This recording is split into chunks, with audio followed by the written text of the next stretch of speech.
네, 시장에서 반짝 뜨고 사라질 종목이 아닌 끝까지 갈 수 있는 종목 하나씩 살펴보겠습니다. 갈테마 가라 곽영훈 부장 함께합니다.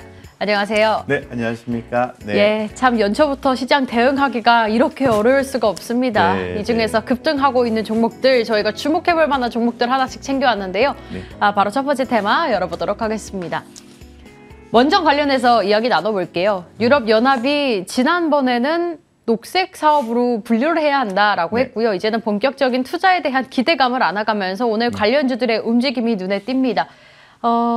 많은 종목들이 자리 잡고 있죠. 우리기술, 보성파워텍, 에너토크 등등등 다 자리를 잡고 있는데 사실 정책 테마주로도 엮여 있지 않습니까? 저희가 조금은 대선 이후의 장기적인 관점으로 계속 바라봐도 괜찮을까요? 네, 저도 그렇게 생각하고 있고요. 장기적 관점에서 지금 그 친환경 관련된 부분에 있어서 원전이 좀 주목을 계속해서 받고 있습니다. 작년에 유럽 쪽에서 그런 부분들이 내용이 나와서 진행되고 있는데 긴 말씀을 좀 드린 것처럼 유럽에서 원자력 녹색 투자 분류 초안 제안이 있었고 이 초안이 확정이 되게 되면은 한국의 녹색 분류 체계 원전 포함 재검토 개시가 될 수 있기 때문에 주목이 된다고 말씀드리고 좀 잘 아시는 것처럼 최근에 한국 수장 원자력, 이집트 엘바다 원전 사업 참여 소식도 있었던 거죠.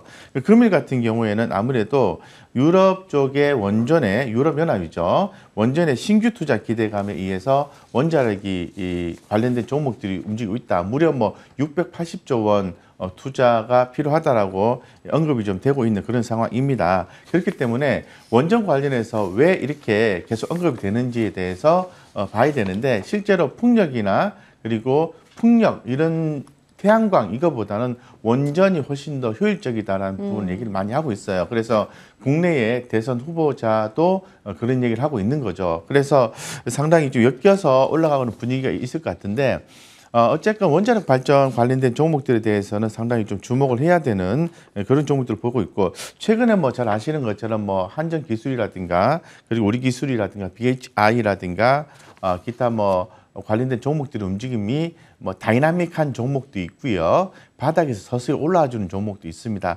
어쨌건 선별적인 투자는 가능한 상태다 이렇게 말씀드리겠습니다. 예, 종목별로 희비가 갈려있기 때문에 이 종목을 고르는 것도 참 어려운 것 같습니다. 제가 기억하기로 지난주였나요? 1월 들어서 저희가 원전주 한 번 더 다뤘던 기억이 있는데 그때 당시 추천주로는 두산을 주셨어요. 네. 그런데 맞습니다. 오늘은 또 두산중공업을 준비해 오셨어요. 아무래도 제가 이제 기업의 어떤 변화가 있는 종목들 같은 경우에는 우리 또 시청자님들이 관심이 많을 것 같아서 사실 선정한 부분이 있어요. 그래서 지금 기존의 원전 관련해서 직접적으로 지주사 두산이 관련 있는 건 아니죠. 그런데 두산중공업 때문에 최종적으로 두산이 재무구조 개선이 되는 거니까 두산을 보자라고 말씀드렸고 자 오늘은 이제 두산중공업을 가지고 왔습니다. 그 이유는 지금 화면에서 제가 펼쳐 놓았는데요. 두산중공업이 유상증자를 좀 진행하고 있지 않습니까? 그래서 신주 배정 기준일 1월 3일로 인해서 이미 권리락이 나왔습니다. 권리락이라는 것은 신주를 새로운 주식을 받을 수 있는 권리가 확정되었고 다시 받을 수 있는 권리가 사라졌다는 얘기거든요. 어쨌건 확정이 됐고요. 그러면 청약일이 2월 10일에서 2월 11일까지고요. 납입일이 2월 18일입니다. 그러면은 현재 시점부터 제가 볼 때는 2월 18일까지는 단기적 트레이딩 개념으로 두산중공업에 접근을 해도 되겠다라는 개인적인 생각을 좀 하고 있고요.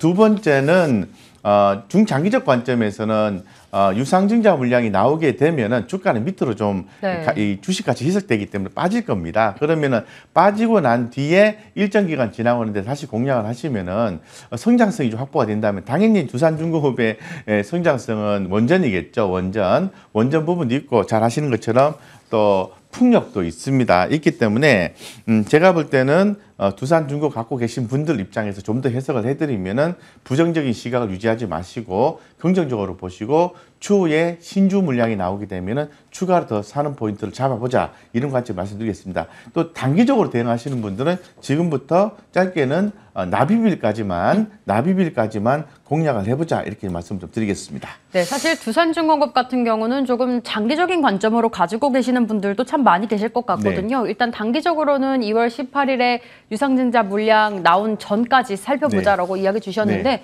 그렇다면 저희 가격 전략은 어떻게 세워볼까요? 네네, 목표가 제시는 하지 않겠습니다. 예. 시장에서 제시가 되지 않고 있기 때문에 그래서 하방만 좀 제한할 것 같은데요. 19,000원 밑으로 빠지면은 그냥 손절을 하는 게 맞습니다. 그럼 새로운 또 이슈가 발생했다는 얘기거든요.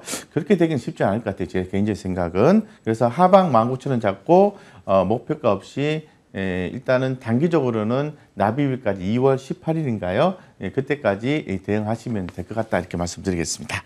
네, 이렇게 원전 관련주 이야기 나눠봤습니다. 오늘은 두산중공업 종목으로 주셨고요. 손절 라인 19,000원 잡아드리도록 하겠습니다. 단기적 관점과 중장기적 관점으로 이야기해 주셨으니까 전략 잘 세워보도록 할게요. 바로 이어서 두 번째 테마 오픈해 보도록 하죠. 곽 부장의 갈 테마 열어보겠습니다. CES에서도 OLED 관련된 이야기가 굉장히 많이 나왔죠. 올해에도 고속 성장을 할 수 있을 것이다라고 바라보시나 봐요. 네네. OLED 같은 경우에는 올해 연초부터 계속해서 주목받는 형태로 좀 보시면 될 것 같고요. 뭐 잘 아시는 것처럼 삼성전자가 OLED 쪽에 이제 TV 쪽에 이제 투자를 한다는 내용이 나와 있지 않습니까? 예, 그렇기 때문에 그 OLED에 대한 어떤 부품 이런 부분들을 삼성 디스플레이한테도 받고 그리고 LG 디스플레이한테도 받는다라는 거죠. 그래서 특히나 더 LG 디스플레이 쪽에서 OLED EX 2분기부터 모든 TV팬을 확대 적용 소식이 또 지난주에 또 전해졌습니다. 이런 부분들을 전반적으로 고려했을 때 이 OLED에 대한 성장성은 올해는 있다라고 말씀을 좀 드리죠. 예, 그래서 상당히 좀 긍정적인 부분이 있다라고 좀 말씀을 좀 드리겠습니다. 네. 예. OLED 관련주라 하면 사실 최근 들어서 급등했던 종목들도 많고 뭐 LG 디스플레이나 덕산 네오룩스, 이녹스 첨단 소재 굉장히 많은데 이런 큰 종목들을 좀 봐야겠죠. 네, 당연히 그렇게 봐야 되겠죠. 예. 그래서 기존에 제가 OLED 관련해서는 뭐 야스도 있고 많이 있는데 기존에 한번 언급을 드렸던 바가 있는 것 같아요. 비아트론도 언급을 한번 드렸을 것 같고 비아트론은 11,000원 갔다가 좀 내려오고 11,000원 갔다가 내려오고 이런데 PBR이 0.9배가 안 된다는 거예요. 그래서 저평가 종목으로 비아트론 보시면 될 것 같고 기존에 조금 더 강조드렸던 게 이녹스 첨단 소재입니다. 자, 이녹스 첨단 소재 같은 경우에는 이렇게 보셔야 돼요. 조금 더 풀이를 해드리면은 자, 차트를 좀 제가 열어놨는데요. 무상증자를 기존에 했었습니다. 그래서 무상증자 후에 주가가 상승할 수 있는가라는 부분에 대해서 사실 투자 포인트가 포커싱이 되는데 요때 정확하게 9월 2일이 배당 기준일이니까 9월 1일에 그죠? 배당락이 나오게 됐던 거죠. 그 다음에 주가가 이렇게 흘러내렸는데요. 주가가 흘러내린 이유는 무상증자를 하게 되면은 잉여 자금을 가지고 자본에 투입돼서 결론적으로 자금의 유입이 없이 주식수가 많아지는 거잖아요. 그래서 단기적으로 봤을 때는 주가의 상승 요인이긴 합니다만은 장기적으로 봤을 때는 오히려 기대감만 들어있는 거기 때문에 하락 요인으로 작용할 수 있거든요. 이때 쭉 들어가 줘야 되는 게 뭐냐 하면은 기업에 대한 실적입니다. 실적. 그래서 요번에 이녹스 첨단 소재가 전고점 부근에서 힘겨루기를 하고 있는데 주가가 전고점을 돌파할 가능성이 엿보입니다. 현재로 봤을 때는 거래량도 늘어있고 그건 바로 호실적 예상이 되기 때문에 그렇겠습니다. 그래서 4분기 실적이 전년도 대비해서 영업이익이 152% 증가되고 전분기 대비해서는 1% 정도 컨센서스가 조금 하회할 것을 보고 있지만 큰 차이는 없고요.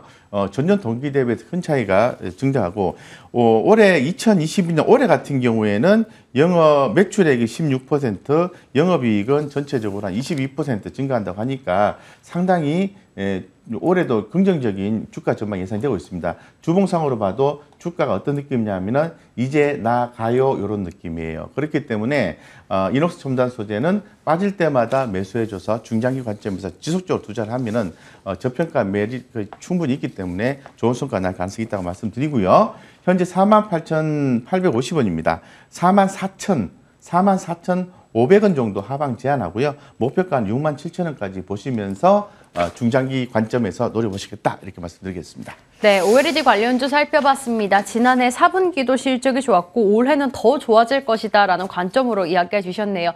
중장기적 관점으로 목표 라인 67,000원 체크해드리도록 할게요. 저희 갈테마 가라와 함께 이슈앤뷰도 여기서 인사드릴 시간 됐습니다. 곽영우 부장님과 함께했습니다. 시청해주신 여러분 고맙습니다.